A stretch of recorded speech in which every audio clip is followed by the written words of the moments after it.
To show you how to calculate and record depreciation under the different methods, I'm using problem 10-2A from your book. You're given all the information and then asked to calculate depreciation, first using Straightline. The first sentence gives you all the information you need for this method. A machine costing $257,500 with a 4-year life and an estimated $20,000 salvage value is installed in Luther Company's factory on January 1st. The formula for Straightline is cost $257,500 minus salvage value $20,000 divided by years of service, 4 years here. This formula gives you $237,500 divided by 4, or $59,375. Straightline yields the same amount of depreciation each year.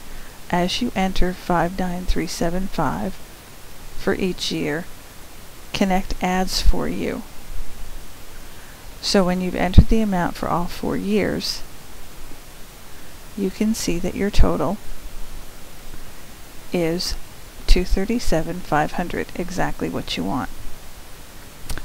For units of production, you're given this information. The factory manager estimates the machine will produce 475,000 units of product during its life. It actually produces the following units: 220,000 in the first year, 124,006 in the second year, 121,800 in the third year, 15,200 in the fourth year. The total number of units produced by the end of year 4 exceeds the original estimate. This difference was not predicted. The machine must not be depreciated below its estimated salvage value. The calculation for units of production is done in 2 steps. First, get a cost per unit by taking total cost and dividing it by total units, or 237,500 divided by 475. This gives you 0.50 cents per unit.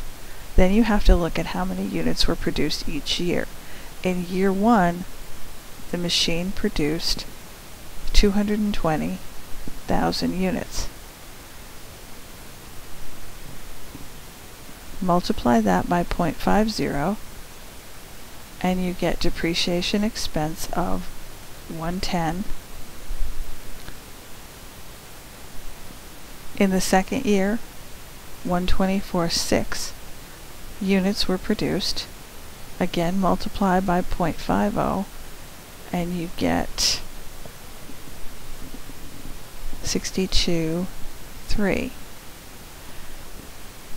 In year 3, 121,800 units were produced, which gives you 60,900 for depreciation expense.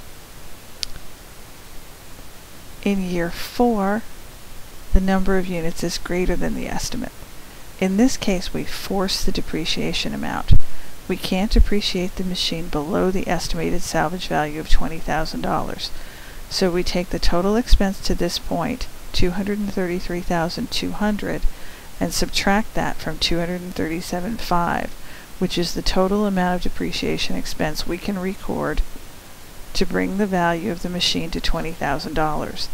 That will give you the amount of our depreciation expense for year 4. All we can record is 4,300. Leave the number of units slot blank or Connect will yell at you. For the double declining balance method, refer back to your original information. This machine is meant to last 4 years. That means that in 4 years it will be 100% depreciated. 100% divided by 4 years equals 25% per year. Double that. 25% times 2 equals 50%. Start with your cost, $257,500. Multiply it by 50%. That equals $128,750. End of period book value is the same as beginning period book value for the next period. Multiply that by 50%.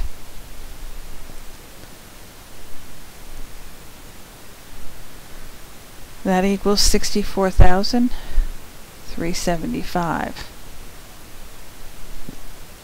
Continue down the columns.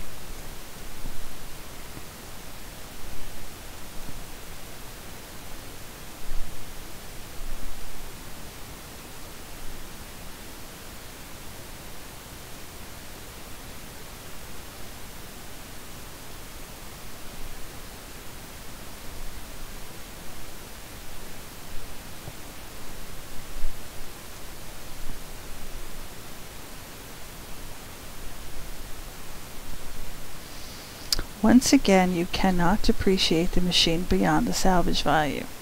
If you multiply the beginning value by 50% for the final year, you will get more depreciation than you want. So again, you force the amount to be just enough to make the total equal to $237,500. This results in a depreciation expense of $12,188.